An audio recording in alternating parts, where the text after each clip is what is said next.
Hello everyone, this is Wei, and today we're going to talk about OpenLive3D March update.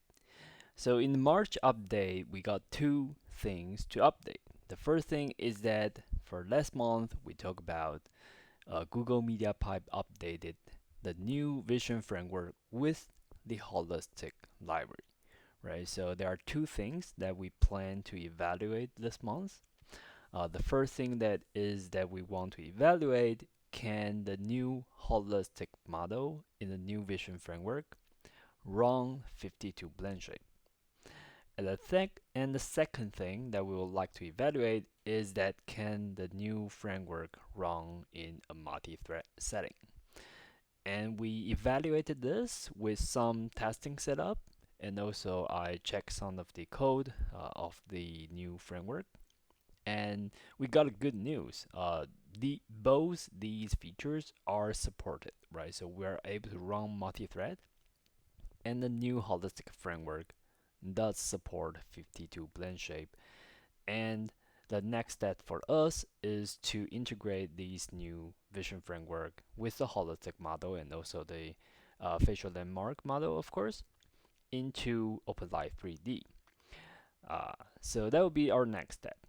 And what else did we do this month? So another thing that we do this month is a suggestion from our community, right? So one of the new members joined the community, joined our Discord server, and got some suggestions for us to add the new hotkey features into OpenLive3D.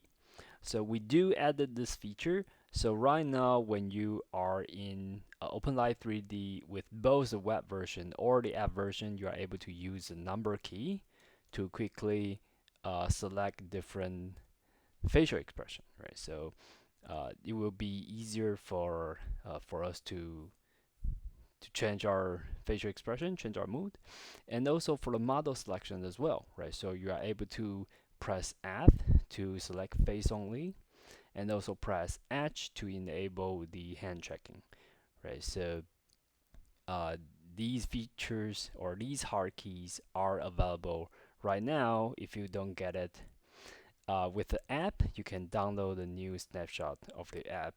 If you are using the web version, it's already in the web version, of course. Right. So for the things that we'd like to do next month, we would like to integrate a new framework into OpenLive3D, and that's about it. If you got any suggestion, we would really like to get any of your opinion when you are using OpenLive3D.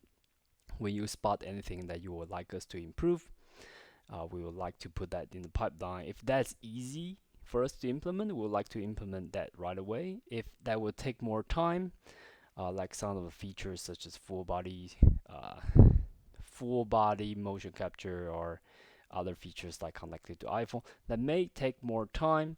We will also take it into our to-do list, into our pipeline, but it might take longer, right? But anyway, we'll start right away next month to try to integrate the new framework into OpenLive3D, and that will enable a lot of things in our framework, and that would be a very good start for us. And that's it for this month. Thank you, everyone. Bye bye.